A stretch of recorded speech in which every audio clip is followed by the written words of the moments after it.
Hello friends, कैसे हो आप सभी। स्वागत है आपका अपने यूट्यूब चैनल स्टडी कॉर्नर पर। तो आज हम बात करने वाले हैं राजस्थान ज्योग्राफी का जो दूसरा चैप्टर है भौतिक प्रदेश।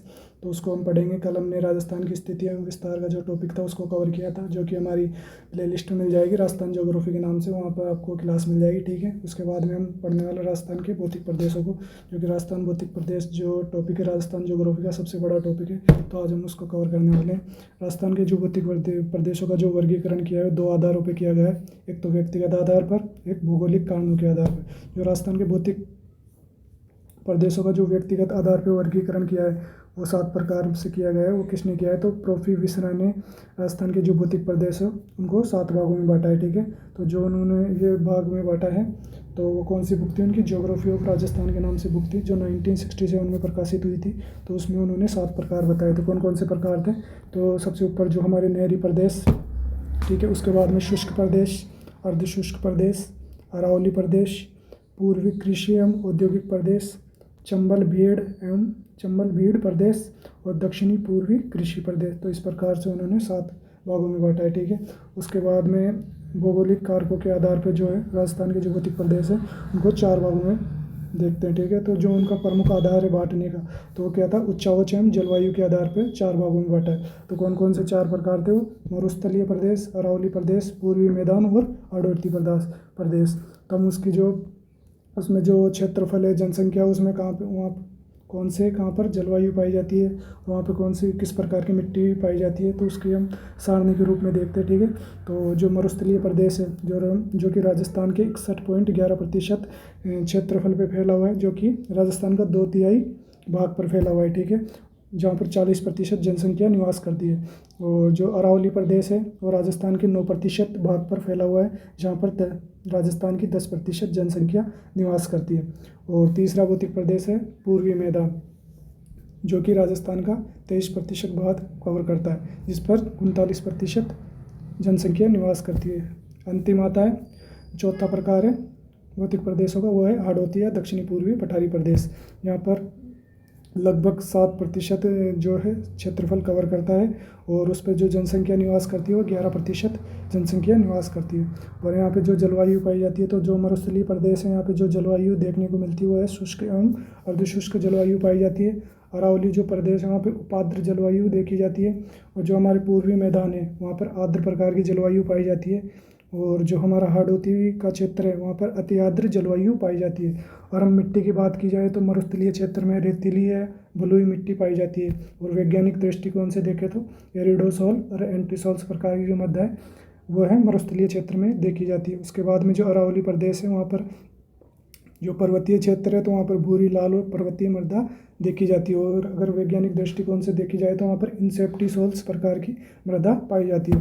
उस तीसरा प्रकार है जो हमारे पूर्वी मैदान, तो वहाँ पर किस प्रकार की मृदा पाई जाती है? तो वहाँ पर जलोढ़ दोमट मृदा है वहाँ पर देखने को मिलती है। और जो अल्फीसोल्स प्रकार की जो मृदा है वैज्ञानिक आधार पर जो पूर्वी मैदान में देखी जाती है। उसके बाद में हाड़ौती का जो क्षेत्र है वहाँ पर काली या रेगुर मृदा पाई जाती है।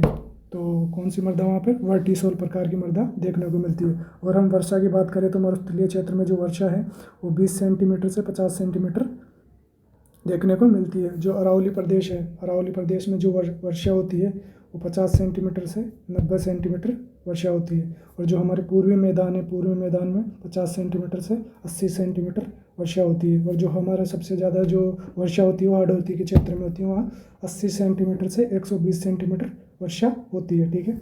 उसके बाद में हम नेक्स्ट देखते हैं उत्पत्ति। जो पश्चिमी मरुस्थल का जो उत्तरी पूर्वी मैदान है वो किसका भाग माना जाता है? तो भारत का उत्तरी विशाल मैदान का भाग माना जाता है, ठीक है।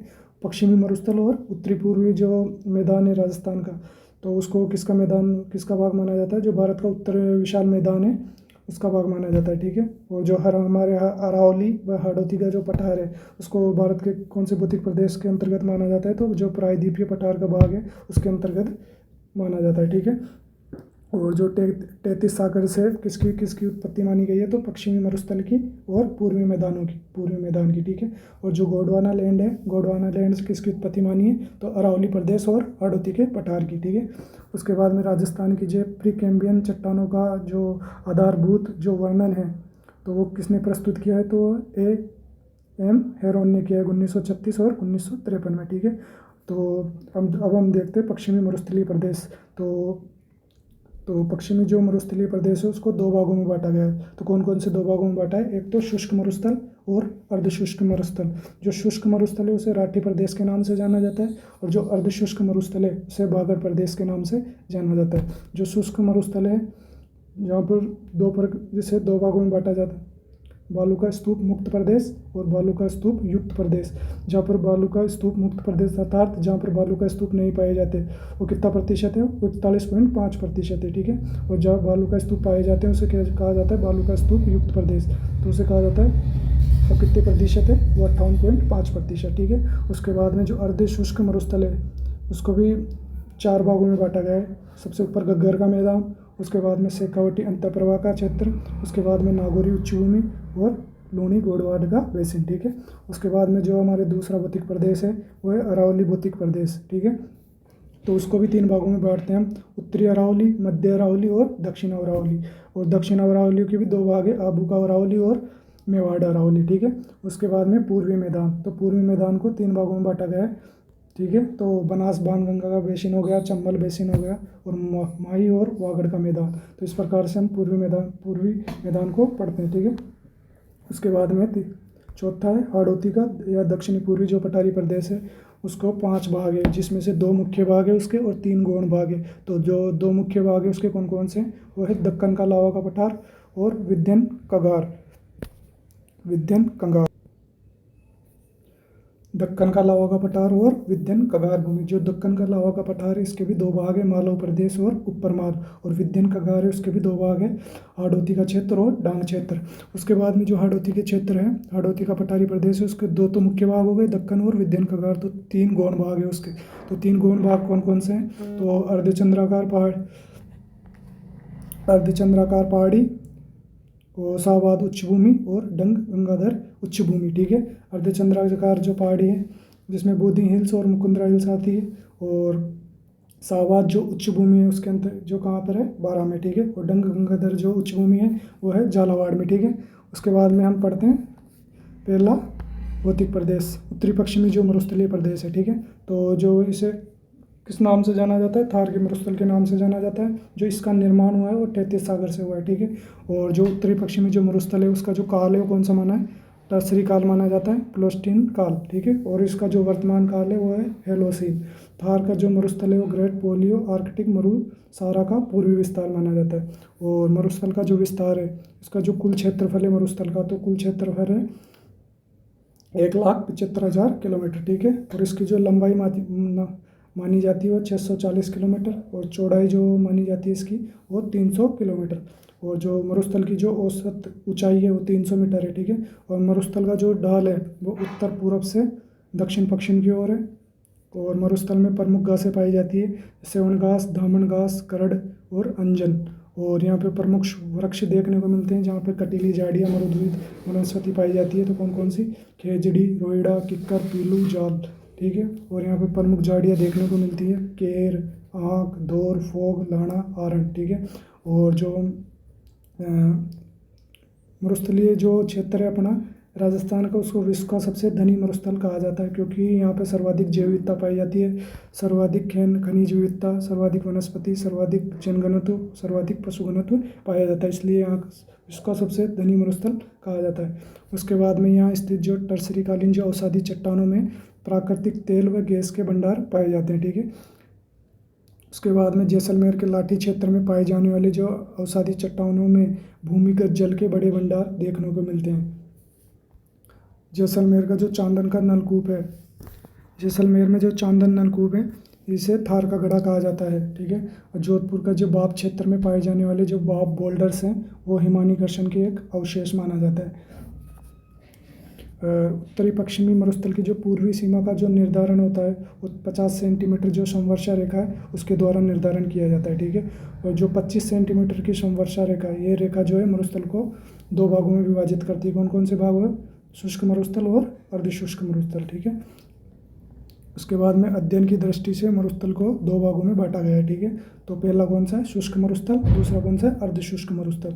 तो शुष्क मरुस्थल है उसको राठी प्रदेश के नाम से जाना जाता है, और अर्धशुष्क मरुस्थल है उसको बागड़ प्रदेश के नाम से जाना जाता है। तो शुष्क मरुस्थल का जो क्षेत्रफल है वो 1,00,000 वर्ग किलोमीटर है, और अर्धशुष्क जो मरुस्थल है उसका जो क्षेत्रफल है वो 75,000 वर्ग किलोमीटर है। जो शुष्क मरुस्थल है उसमें जो वर्षा होती है 0 से 25 सेंटीमीटर देखने को मिलती है। जो अर्धशुष्क जो मरुस्थल है वहाँ पे 25 से 50 सेंटीमीटर वर्षा होती है। जो शुष्क मरुस्थल है उसकी जो औसत ऊंचाई है वो 300 मीटर है, और जो अर्धशुष्क मरुस्थल है जिसकी ऊंचाई है 450 मीटर, ठीक है। तो हम पहला जो मरुस्थल का जो पहला भाग है शुष्क मरुस्थल उसको पढ़ते हैं, ठीक है। राठी प्रदेश के नाम से जाना जाता है, और यहाँ पर 25 सेंटीमीटर से कम वाले क्षेत्र को शुष्क मरुस्थल कहा जाता है, ठीक है।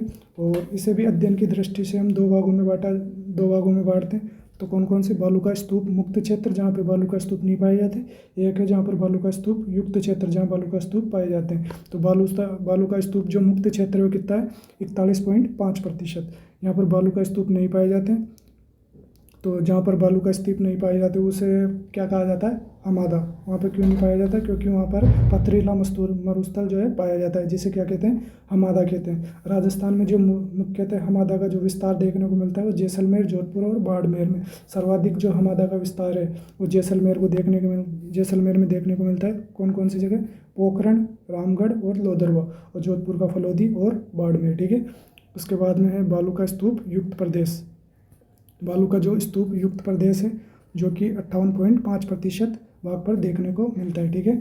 और पवन के द्वारा जो मिट्टी का निक्षेपण या जमाव किया जाता है जिससे निर्मित जो स्थलाकृतियाँ का निर्माण होता है उसे क्या कहता है, बालू का स्तूप कहते हैं। राजस्थान में जो सर्वाधिक बालू का स्तूप पाए जाते हैं वो कहाँ है, जैसलमेर को देखने को मिलते हैं। और राजस्थान में सभी प्रकार के जो बालू का स्तूप है वो जोधपुर में देखने को मिलते हैं। तो ठीक है, इसको याद रखना, सर्वाधिक बालू का स्तूप जैसलमेर में, वो सभी प्रकार के बालू का स्तूप जोधपुर में, ठीक है। और जो बालू का स्तूपों के प्रकार है वो निम्न प्रकार के बालू का स्तूप देखे जाते हैं। देखो कौन कौन से बालू का स्तूप है। पहला है बरखान बालू का स्तूप, दूसरा है अनुप्रस्थ बालू का स्तूप, तीसरा है अनुदैर्घ्य बालू का स्तूप, चौथा है पैराबोलिक बालू का स्तूप, पांचवा है सिफ बालू का स्तूप, छठा है तारानुमा बालू का स्तूप, सातवां है सब काफिस बालू का स्तूप, आठवां है नेटवर्क बालू का स्तूप, और नौवां है अवरोधी बालू का स्तूप। तो हम सारे ही जो बालू का स्तूप हो इनको एक एक प्रकार से देखते हैं, ठीक है। जो सबसे पहला है बरखान। जो बरखान जो है उसे अर्धचंद्राकार स्तूप भी कहा जाता है। इसकी जो आकृति होती है दो सिंगों की तरह होती है, ठीक है। इसकी जो ऊंचाई होती है वो 10 से 20 मीटर होती है, और जो इसकी चौड़ाई होती है वो 100 से 200 मीटर होती है, ठीक है। बरखान जो सर्वाधिक पाए जाते हैं वो शेखावटी क्षेत्र में देखने को मिलते हैं। मुख्यतः अगर शेखावटी में भी पूछा जाए तो चूरू का बालेरी गांव है वो बरखान के लिए प्रसिद्ध है, ठीक है। और इसमें एक पवनमुखी डाल होता है और एक पवन विमुखी डाल होता है। जो पवनमुखी डाल होता है वो उत्तल होता है जो कि मंद होता है, ठीक है। और पवन विमुखी डाल होता है वो अवतल होता है जो कि तीव्र होता है, ठीक है। बरखान सर्वाधिक गतिशील व स्थानांतरित बालू का स्तूप होते हैं, और इस कारण से इनका मरुस्थलीकरण में इनका योगदान होता है, ठीक है। उसके बाद में दूसरा प्रकार का जो बालू का स्तूप है वो है अनुप्रस्थ बालू का स्तूप। जो पवन की दिशा के लंबवत जो बनने वाले स्तूप होते हैं अर्थात समकोण पर, तो उसे अनुप्रस्थ बालू का स्तूप कहते हैं। ये सर्वाधिक स्थिर बालू का स्तूप होते हैं, ठीक है। और जो इनका विस्तार देखा जाता है वो सर्वाधिक बीकानेर में पूंगल में, ठीक है। उसके बाद में हनुमानगढ़ और गंगानगर, हनुमानगढ़ में रावतसर में और गंगानगर में सूरतगढ़ में अनुप्रस्थ बालू का स्तूप देखे जाते हैं। उसके बाद में तीसरे प्रकार के जो बालू का स्तूप है वह है अनुदैर्घ्य या रेखीय बालू का स्तूप। जो अनुदैर्घ्य या रेखीय बालू का स्तूप है उनका जो निर्माण होता है मिट्टी के निक्षेपण के पवन की दिशा के समानांतर होती है, तभी अनुदैर्घ्य बालू का स्तूप का निर्माण होता है। और अनुदैर्घ्य जो बालू का स्तूप होते हैं इनका जो सर्वाधिक विस्तार है जैसलमेर में पाया जाता है, जैसलमेर के बाद में जोधपुर और बाड़मेर में। अनुदैर्घ्य जो बालू का स्तूप है वो लूणी, जवाई और घग्गर नदी के बेसिन में पाए जाते हैं, ठीक है। और उसके बाद में पैराबोलिक या परवैलिक जो बालू का स्तूप होते हैं इनकी जो आकृति होती है ये हेयर पिन की आकृति के समान होती है, और ये बरखान के बिल्कुल विपरीत होते हैं, ठीक है। बरखान के विपरीत कौन से बालू का स्तूप होते हैं, पैराबोलिक। और राजस्थान में जो सर्वाधिक जो बालू का स्तूप पाए जाते हैं कौन से पाए जाते हैं, वो भी पैराबोलिक ही पाए जाते हैं। तो ये इंपॉर्टेंट हो जाता है, ठीक है। बरखान के विपरीत पैराबोलिक, और राजस्थान में सर्वाधिक कौन से बालू का स्तूप पाए जाते हैं, तो पैराबोलिक पाए जाते हैं, क्योंकि इनका जो विस्तार है संपूर्ण मरुस्थलीय क्षेत्रों में देखने को मिलता है, ठीक है। उसके बाद में सेफ बालू का स्तूप। बरखान की एक भुजा आगे की ओर बढ़ जाती है तो सिर्फ बालू का स्तूप का निर्माण होता है, ठीक है।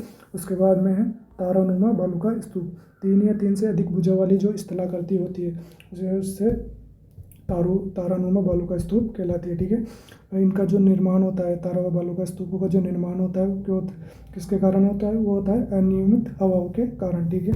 इनका जो सर्वाधिक विस्तार देखने को मिलता है तो जैसलमेर में सर्वाधिक, तो जैसलमेर में कहाँ पे? मोहनगढ़ और पोखरण में, और गंगानगर के सूरतगढ़ और उसके बाद में बीकानेर में तारानुमा बालू का स्तूप देखने को मिलते हैं।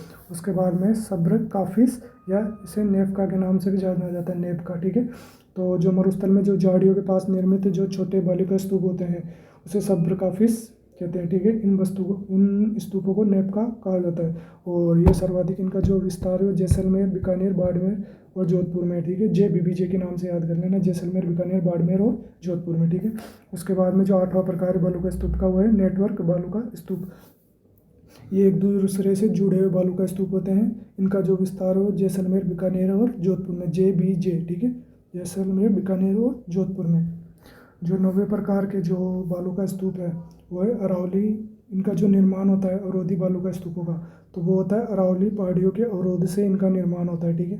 इनका जो सर्वाधिक विस्तार हमको देखने को मिलता है वो मिलता है पुष्कर और अजमेर में, पुष्कर के जो कि अजमेर में, ठीक है, वहाँ पर इस प्रकार के बालू का स्तूप देखने को मिलते हैं। उसके बाद में लूनेट क्या होता है? झीलों के किनारे जो नव चंद्राकार आकृति के जो स्तूप होते हैं उसे लूनेट कहा जाता है। एक होता है हेलबेक स्तूप, जो मरुस्थल में मोटे परत के जमाव से अत्यधिक विशाल आकार का स्तूप जो व्हेल के पृष्ठ जैसी दिखाई देती है तो उसे वेलबेक स्तूप कहा जाता है, ठीक है। और जो समकोणीय बालू का स्तूप और समानांतरी बालू का स्तूप, तो समकोणीय बालू का स्तूप कौन कौन से थे? तो बरखान, अनुप्रस्थ और पैराबोलिक, बरखान, अनुप्रस्थ और पैराबोलिक, ठीक है। और जो समानांतरी बालू का स्तूप है कौन कौन से? अनुदैर्घ्य हो गया और शिफ्ट बालू का स्तूप, ठीक है। तो और इसके बाद में मरुस्थल का जो दूसरा प्रकार था वो कौन सा था? अर्धशुष्क मरुस्थल, ठीक है, जो कि बागड़ प्रदेश के नाम से हम उसको जानते हैं। तो जो शुष्क मरुस्थल वो अरावली जो क्षेत्र है उसके मध्य का जो भूभाग है वो किस नाम से जाना जाता है? वो जाना जाता है अर्ध मरुस्थल के नाम से जाना जाता है। और अर्ध मरुस्थल का जो क्षेत्रफल है वो कितना है? 75,000 किलोमीटर। और जहाँ हम यहाँ जो कितनी वर्षा देखने को मिलती है हमें? 25 से 30 सेंटीमीटर जो वर्षा है वो अर्ध शुष्क मरुस्थल में देखने को मिलती है। जो इसकी औसत ऊंचाई वो 450 मीटर है। और अर्ध मरुस्थल को हम 4 भागों में पढ़ते हैं, कौन कौन से? गग्गर का बेसिन, शेखावटी अंतःप्रवाह क्षेत्र, नागौरी उच्च भूमि और लूणी बेसिन, ठीक है। तो गग्गर का बेसिन, हम सबसे पहले गग्गर के बेसिन को देखते हैं। तो गग्गर के बेसिन हनुमानगढ़ और गंगानगर में जो स्थित उपजाऊ जो जलोढ़ का मैदान है उसे गग्गर बेसिन के नाम से जाना जाता है। और नालिया पाट, जो हनुमानगढ़ में गग्गर नदी का जो अपवा क्षेत्र होता है उसे नालिया पाट के नाम से जाना जाता है। काठी या बग्गी, जो गग्गर बेसिन की जो चिकनी उपजाऊ जो मिट्टी होती है उसे हम काठी या बग्गी कहते हैं, ठीक है। इस क्षेत्र में इंदिरा गांधी नहर व गंगा नहर से सिंचाई के कारण जो है सेम की समस्या या सारिते की समस्या देखी जाती है, ठीक है। उसके बाद में क्या है? उसके बाद में लूणी कौन सा है? शेखावटी अंतःप्रवाह का जो क्षेत्र है, वो जो शेखावटी अंतःप्रवाह का जो विस्तार है हमें कहाँ देखने को मिलता है? वो चूरू, सिक्कर और झुंझुनू में। यहाँ पर जोड़ होते हैं जो कि एक कच्चे कुएं को, शेखावटी में जो कच्चे कुएं होते हैं उनको जोड़ के नाम से जाना जाता है। और जो यहाँ पर तोरावाटी है जो कि कांतली नदी का जो अपवा क्षेत्र होता है उसे तोरावाटी के नाम से जाना जाता है, जिसका विस्तार सिक्कर जो झुंझुनू में, ठीक है। और यहाँ पे सर होते हैं, सर जो किसको कहा जाता है? वो शेखावटी में जो मानसून से में बनने वाले जो तालाब होते हैं उसे सर कहा जाता है। और बीड़ क्या होता है? शेखावटी क्षेत्र में जो चारागाह भूमि होती है उसे बीड़ के नाम से जाना जाता है, ठीक है। उसके बाद में तीसरा है नागौरी उच्च भूमि, ठीक है। तो नागौरी उच्च भूमि का जो विस्तार है वो नागौर, डिडवाना और आंशिक रूप से अजमेर में देखने को मिलता है। यहाँ पर एक कुबड़ पट्टी या बाका पट्टी पाई जाती है जो कि नागौर और अजमेर के मध्य में स्थित है, जहाँ फ्लोराइड अधिक पाया जाता है, जिसके कारण यहाँ से फ्लोरोसिस जो बीमारी वो देखने को मिलती है। और जो सर्वाधिक जो लवणीय और खारी पानी की जो झीलें हैं वो नागौरी उच्च भूमि में देखने को मिलती है, ठीक है। उसके बाद में अंतिम है लूणी का बेसिन। जो लूणी का बेसिन है इसे गोडवाड बेसिन के नाम से भी जाना जाता है। जो इसका विस्तार है वो है पाली, बाड़मेर, बालोतरा व सांचौर और जोधपुर में देखने को मिलता है। ठीक है, यहाँ पर एक नेहड रन होता है जो कि एक जो इसे कहाँ देखा जाता है, लूनी के बेसिन में, जालोर में देखा जाता है नेहड रन को। ठीक है, और इस बेसिन में लवणीय पादप पाए जाते हैं और लवणीय पादप बालोतरा और बाड़मेर में सर्वाधिक पाए जाते हैं। ठीक है, और यहाँ पर एक लवणी बेसिन में काला भूरा डूंगर है जो कि लूनी बेसिन के पूर्व में अरावली में पाली में देखने को मिलता है। ठीक है, पहाड़ी है। उसके बाद में हम नेक्स्ट देखते हैं मरुस्थल से जुड़े हुए अन्य महत्वपूर्ण बिंदु है जहाँ से हर परीक्षा में एग्जाम में क्वेश्चन देखने को मिलता है। ठीक है, तो हम पहला देखते हैं पलाया झील। जो मरुस्थल में जो अस्थायी पानी की झीलें होती हैं उन्हें पलाया झील कहते हैं। और उसके बाद में खड़ी झील जो कि पश्चिमी राजस्थान जो जैसलमेर में पालीवाल जो ब्राह्मण है उनके द्वारा जो निर्मित झील है उन्हें खड़ी झील कहा जाता है। इनका जो निर्माण हुआ था 15वीं शताब्दी में हुआ था। और जो यहाँ पे खड़ी कृषि की जाती है जो कि उत्तरी जैसलमेर में देखने को मिलती है। ठीक है, और एक है थली, जो मरुस्थल का उठा हुआ जो भाग होता है, मरुस्थल का जो ऊंचा हुआ जो भाग होता है उसे क्या कहा जाता है, थली कहा जाता है। ठीक है, और ये मुख्यतः चूरू और बीकानेर में देखने को मिलती है। ठीक है, इस कारण से बीकानेर और चूरू में कोई नदी नहीं पाई जाती। क्यों? क्योंकि वहाँ पर जो मरुस्थल का भाग है वो ऊंचा उठा हुआ है। ठीक है, उसके बाद में तल्ली, सरिया, मरोहो। तो जो मरुस्थल में बालू का स्तूप के मध्य स्थित जो निम्न भूमि होती है, जो उच्च भूमि होती है उसे थली कहा जाता है और जो निम्न भूमि होती है उसे तल्ली कहा जाता है। ठीक है, उसके बाद में पलाया हुआ खड़ी झीलें जो है सर्वाधिक कहाँ देखने को मिलती है, तो दोनों ही जैसलमेर में पाई जाती है। उसके बाद में रन या टाट, जो मरुस्थल में जो लवणीय दलदलीय अनुपजाऊ जो भूमि या जो झीलें होती हैं, ठीक है, तो उसे क्या कहा जाता है, रन या टाट कहा जाता है। ठीक है, राजस्थान में जो सर्वाधिक रण हैं वो जैसलमेर और बाड़मेर में देखने को मिलते हैं। राजस्थान के जो प्रमुख रण हैं जैसे जैसलमेर में पोखरण भाकरी हो गया, बाड़मेर में रेडाना हो गया, जोधपुर में बाप रण हो गया, चूरू में तालचापर और पडियारा रण हो गया, बालोतरा में थोप का रण हो गया और जालोर में नेहड रण। ठीक है, उसके बाद में है जलपट्टी या लाठी सीरीज। सरस्वती नदी के भूगर्भिक जो जलीय अवशेष है उसे हम जलपट्टी या लाठी सीरीज के नाम से जानते हैं। ठीक है, और जो लाठी सीरीज का जो विस्तार है वो पोखरण से मोहनगढ़ के मध्य देखने को मिलता है। ठीक है, और लाठी सीरीज की जो कुल लंबाई है वो 60 किलोमीटर है। राजस्थान की जो दूसरी जलपट्टी है, दूसरी जलपट्टी वो कौन सी है, बायतू, बाड़मेर से जालोर तक। ठीक है, और जो लाठी सीरीज है इस क्षेत्र में सेवन घास अधिक पाई जाती है, जिसे सेवन घास को क्या कहा जाता है, गोडाउन की शरण स्थली कहा जाता है। ठीक है, उसके बाद में है बाप बोल्डर किले। जो बाप बोल्डर किले, ये क्वेश्चन प्रीट मेंस 2023 में पूछा गया था।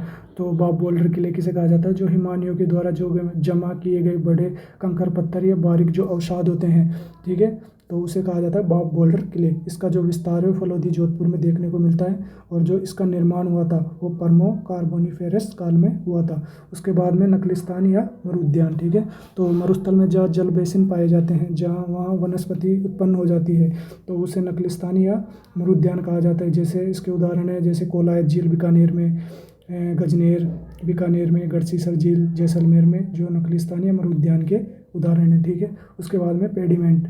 तो पेडिमेंट किसे कहते हैं, मरुस्थलीय क्षेत्रों में स्थित पहाड़ियों के जो अग्रभाग होते हैं, अग्रभाग जो कि मंद ढाल वाले होते हैं उसे क्या कहा जाता है, पेडिमेंट कहा जाता है। उसके बाद में बालसन। तो मरुस्थलीय क्षेत्र में पहाड़ियों से घिरा हुआ जो बेसिन होता है उसे बालसन कहा जाता है। उसके बाद में बजाड़ा या बजादा, जो पेडिमेंट या पलाया झील के बीच मोटे कंकर पत्थर के जमाव से निर्मित जो जलोढ़ पंखनुमा जो क्षेत्र होता है उसे बजादा कहा जाता है। उसके बाद में इंसेलबर्ग। इंसेलबर्ग किसे कहा जाता है, ये अवशिष्ट पहाड़ी होती है। जो राजस्थान में इसके निम्न उदाहरण देखने को मिलते हैं जैसे आबू पर्वतखंड हो गया और जालोर और बाड़मेर की जो पहाड़ियाँ जो कि अवशिष्ट पहाड़ी के उदाहरण है, जिसे कहा जाता है इंसेलबर्ग। ठीक है, उसके बाद में इर्ग या अर्ग होता है। तो इर्ग या अर्ग किसे कहा जाता है, तो रेतीले जो मरुस्थल होता है उसे इर्ग या अर्ग कहा जाता है। और रेग किसे कहा जाता है, तो रेग मिश्रित मरुस्थल को कहा जाता है। और हमादा जो कठोर जो चट्टानी मरुस्थल होते हैं उसे हम हमादा के नाम से जाना जाता है, जो सर्वाधिक है जैसलमेर में। ठीक है, उसके बाद में दरियन।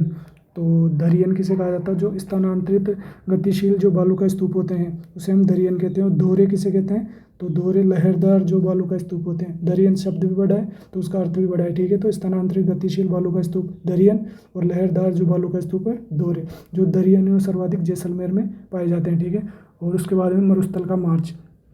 तो मरुस्थल का जो स्थानांतरण या गतिशील होना मरुस्थल मार्च कहलाता है। तो इसमें सर्वाधिक जो योगदान है हमने पीछे पढ़ा था, और मरुस्थल में मरुस्थलीकरण में सर्वाधिक योगदान किसका रहता है, तो बरखान बालू का स्तूप का होता है। और जो मरुस्थल का मरुस्थलीकरण मार्च होता है, इसका जो दिशा है वो दक्षिण पश्चिम से उत्तर पूर्व की ओर देखने को मिलती है। उसके बाद में थार का मरुस्थल, तो जो संपूर्ण थार का मरुस्थल है, तो उसका जो कुल क्षेत्रफल है कितना है, उसका 2,38,254 किलोमीटर, ठीक है। और जो राजस्थान में अगर मरुस्थल की बात की जाए, थार के मरुस्थल की, तो कितना प्रतिशत है, तो 62% राजस्थान में है। तो इसका क्षेत्रफल कितना है, 1,75,000 किलोमीटर जो है राजस्थान में पाया जाता है। और पाकिस्तान में 15% है, और भारत में इसका 85% है। और 85 में, तो भारत में कितना है, 85। तो भारत में भी सबसे ज़्यादा कहाँ पे, राजस्थान में कितना, 62%, ठीक है। उसके बाद में भारत में जो थार के मरुस्थल का जो विस्तार है वो निम्न राज्यों में जो क्रम से है, राजस्थान, गुजरात, हरियाणा और पंजाब में। तो राजस्थान में 62% है, और गुजरात, हरियाणा और पंजाब में 38% है, ठीक है। उसके बाद में मरुस्थल का जो महत्व है वो नवीकरण, या तो मरुस्थल का जो महत्व में क्या है, ये यहाँ से नवीकरणीय ऊर्जा की प्राप्ति होती है, खनिज संसाधन सर्वाधिक है, परमाणु परीक्षण स्थल है, यहाँ पे सैनिक परीक्षण स्थल है, यहाँ पे सर्वाधिक पशु संपदा देखने को मिलती है, यहाँ पे सर्वाधिक नमक का उत्पादन होता है, पर्यटन की दृष्टि से भी मरुस्थल का महत्व है, और जैविक विविधता में भी मरुस्थल का महत्व है, ठीक है। तो हम पहला देखते हैं नवीकरण ऊर्जा, ठीक है। तो राजस्थान के उत्तरी पश्चिमी भाग में नवीकरणीय ऊर्जा की संभावना अधिक होती है, जैसे सौर ऊर्जा और पवन ऊर्जा, ठीक है। उसके बाद में खनिज, तो जीवाश्म खनिज और ऊर्जा खनिज जो है मरुस्थल में अधिक पाए जाते हैं, जैसे पेट्रोलियम, प्राकृतिक गैस, कोयला, जो कि सर्वाधिक इनका उत्पादन कहाँ होता है, बाड़मेर में, ठीक है। और उसके बाद में परमाणु परीक्षण स्थल, जो जैसलमेर के जो पोखरण है उसे भारत की परमाणु परीक्षण स्थली के नाम से जाना जाता है। उसके बाद में यहाँ पे सैन्य जो प्रशिक्षण स्थल है, तो पश्चिमी मरुस्थल में 2 सैन्य प्रशिक्षण स्थल है, कौन कौन से, एक तो चांदन फील्ड फायरिंग रेंज जो कि जैसलमेर में, एक है महाजन फील्ड फायरिंग रेंज जो कि बीकानेर में। उसके बाद में पशु संपदा, तो मरुस्थलीय क्षेत्र में पशुधन अधिक पाया जाता है, जिसके प्रमुख तो सर्वाधिक जो मरुस्थल में जो प्रमुख जिले हैं पशुधन में, तो वो कौन कौन से, बाड़मेर और जोधपुर में, ठीक है। और पश्चिमी राजस्थान की संस्कृति पर्यटन को आकर्षित करती है, तो वहाँ पर विभिन्न जो पर्यटन विभाग होते हैं वहाँ पर विभिन्न महोत्सव का आयोजन करता है, तो कौन कौन से, जैसे मारवाड़ महोत्सव जो कि जोधपुर में, मरु महोत्सव का जैसलमेर में, थार महोत्सव बाड़मेर में, ऊँट महोत्सव बाड़मेर में, ठीक है। उसके बाद में अरावली भौतिक प्रदेश, जिसको हम नेक्स्ट क्लास में देखेंगे। तो आज की जो क्लास है यही समाप्त होती है। उसके बाद में हम जो दूसरे पार्ट में अरावली के जो भौतिक प्रदेश है उसके बारे में देखेंगे। तो अगर आप चैनल पे नए हो तो हमारे चैनल को सब्सक्राइब कर लेना, और हमारे जो टेलीग्राम चैनल है स्टडी कॉर्नर के नाम से, उसको ज्वाइन कर लेना, तो आपको इसकी PDF वहाँ मिल जाएगी, ठीक है। मिलते हैं अपन नेक्स्ट वीडियो।